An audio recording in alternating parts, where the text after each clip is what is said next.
The puppy's hyper. She might be willing to play this time. She seems like she wants to play. There's Rory in the playpen. And there's actually... Oh, look, see?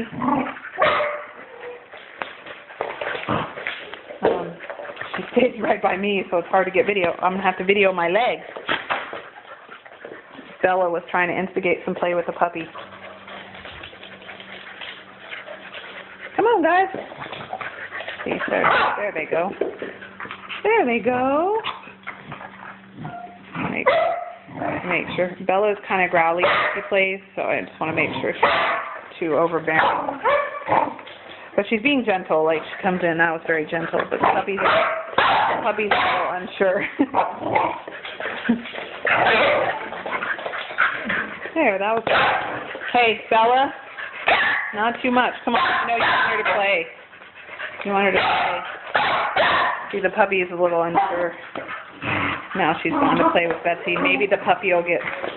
Now, one thing... There, go in. Go in.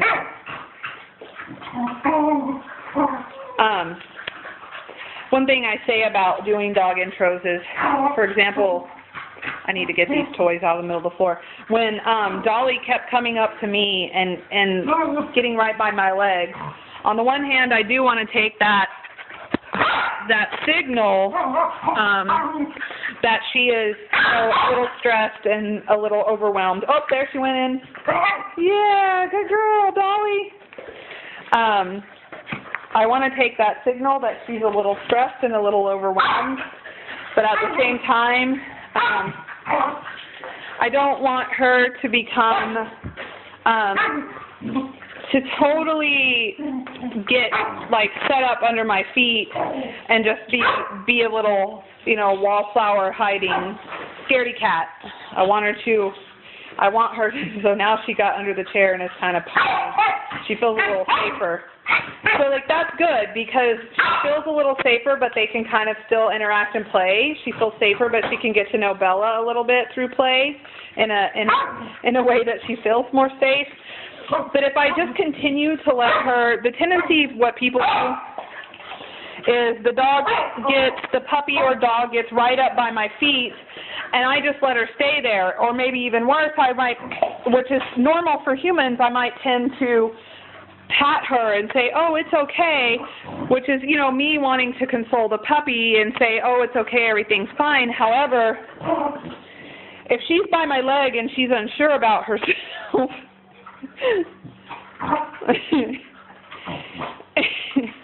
if she's by my leg and she's unsure about herself and nervous and I pet her and say, oh, it's okay, baby, I'm not saying, oh, it's okay, baby, in her language. Her state of mind is nervous. I'm petting her and talking to her, so I'm saying, oh, there's a reason to be nervous.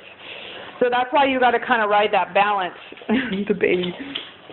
They haven't figured out that there's a flap, actually. Well, the baby knows there are flaps there. They can actually get into that playpen. I may close it because the puppies are, oh, there she starts to come out. I think I'm going to close it. I want her to stay in there for a little bit while these dogs are being rough. So, you want to kind of ride the line between make her do a little bit of coping, but also listen to her signals. If Bella is just being way over the top, I might need to give the puppy, Dolly, a little bit of a break and make Bella back off or stop for a little bit. However, if I just so I need to take that signal that she's nervous and maybe give her a break. But at the same time, if you see how I backed off and kind of kept moving away, and it forced Dolly to kind of it forced Dolly to kind of, it forced Dolly to kind of, she had her pinned, so I just wanted her to let her up. Again, Dolly, don't bite the collar. She had her pinned and I wanted to let her up. You always you want to see them reciprocate. You want to see one instigate, move away, then let the other instigate. So right now, Bella's instigating, now she moved away, and Dolly's instigating. So that's what you want to see when there's appropriate play. If Dolly was constantly retreating, then obviously that's when, like if she kept, as I moved away from her, if you saw, I kind of did this dance where I kept moving away from Dolly, so that she wouldn't just kind of try to cope through me or hide behind me. And at a point, it forced her to cope and figure it out and actually play. And you see, she's come out of her shell. She's totally playing. She's doing very well. But if I would have stifled that, if I would have just let her kind of hide in between my legs. However, it's as I did that dance, and Dolly continually kept on going and finding my legs and hiding, and going and finding my legs and hiding, and giving me body language where she's tucking in her tail or rolling over the whole time, or really trying to avoid interaction with Bella. Then I realized I need to take that signal, and I need to realize she's not ready just yet to interact with Bella. Betsy's just rolling on the ground, doing her own little thing. And make Bella back off, especially if Bella's not getting those signals. Some dogs, and Bella is one of those dogs, that does not read other dogs' signals really, really well. She does a decent job. But sometimes she can be in your face and just kind of keep going and going and going, even when the other dog is like, hey, back off. So if I were seeing that happen with Dolly and she just kept trying to back off and Bella wasn't leaving her alone, then I would want to help out. I would want to make Bella back off and give Dolly a break, either by physically taking Bella and moving her back for a little bit and kind of holding her away.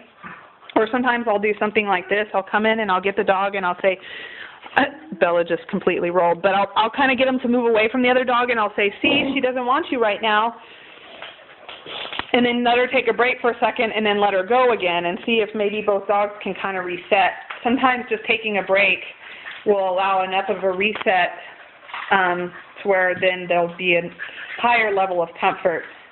But right now the play is completely reciprocal, so it's good. I'm actually going to try to move this basket, these kid toys that I had out while the dogs, again, like I said, I juggled the kid and dog household by, when the kids were out having their playtime, between nap times, I had the dogs taking a nap in their kennels and taking a break. They were all actually very tired. So I have all the kid toys out. Now I'm going to put away the kid toys so that the dogs can have their playtime while the kids are having their nap. If I have older kids, what I will then do is, because in our house especially, and even in a house where we have upstairs and downstairs, so as you see that gate there, all of the family bedrooms are upstairs. So if I have older kids, granted, older kids can also kind of stay out of the fray or just sit on the couch.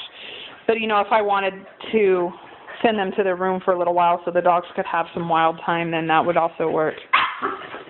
Now, while they're young, like Rory, who is 9 months old over there, I either have to physically separate them, so Rory's in her playpen right now, or let the dogs be rough when the kids are taking a nap. You guys, I don't know why Betsy's not getting in on that. It's funny. It's almost like, either she's just tired and she's just taking advantage of not having, because when it's Betsy and Bella, they're the ones that are play, and they just don't stop. So either Betsy's taking advantage of the fact that all the attention's not on her, or she's maybe pouting a little bit that she's not being included in the play. I don't know. Or she's just tired, and it's interesting. I'm trying to pick up as I video here. You're going to hide under the chair, really? You're a little big for that. Bella Bean. Betsy, you going to get in on some play? What? Are you pouting, or are you just tired? Betsy is 2 to 2.5. So she does have Bella, while Bella has almost unending energy. Betsy does have periods during the day whenever they're both here for daycare where she is ready for a break, and I can tell she's ready for a break. And so if no, please don't pull that. That's the kid's toy. If you silly. I know, it was a game. Let me see if we can find something that's okay for you to play with. If I could tell that Betsy was done and she needed a little rest break, and Bella just kept wanting to play and wasn't getting that Betsy needed a break, what I would do actually is I allow Betsy to jump on the couch, which in general we don't allow dogs to jump on the couch, but I allow that for Betsy, being a smallish, medium-ish sized dog. The puppy's looking at Rory through the thing like she doesn't know what to think. She's gonna start barking. She's like, what? What is that? What is that, Dolly? It's alive in there. I'll allow Betsy, or we have another dog that's around Betsy's size, named Ziggy, I will allow them to jump up on the couch, and to me that's their signal that says that they don't want to play right now, and they get their rest time. And if Bella is not allowed on the couch, which is a rule that you can definitely have in a dog home where one dog is allowed on the couch, and for example, if I had a really small dog, I would maybe allow that dog on the couch. Granted, I generally only allow dogs on the couch with permission. For example, if I were sitting on this couch and Betsy came and tried to jump up, I would make her get off until I invited her up.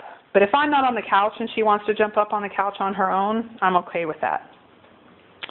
And then when she does that, I make sure that Bella does not jump up on the couch, because as you see, she's a little bit bigger than Betsy, and in my opinion, just a little bit big to be jumping up on a couch. So she is not allowed on the couch, and Betsy is, and that's Betsy's retreat position. With some dogs, if there's a kennels available, our kennels are in the dog room, which is completely separate from this room. But with some dogs, if there's kennels and one dog goes in their kennel and seems tired, and the other dog tries to pester them, then I will either close the dog that went into their kennel, close them in, or just try to gently move the other dog away and get them interested in something else to teach them to respect the signals. You know, Betsy's looking kind of tired. She maybe wants to take a nap, even though she just took a nap.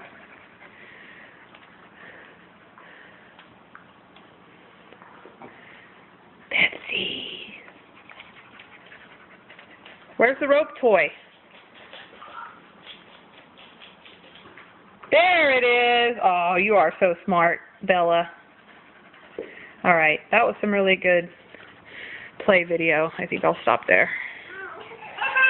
Oh, and just as Rory wants out.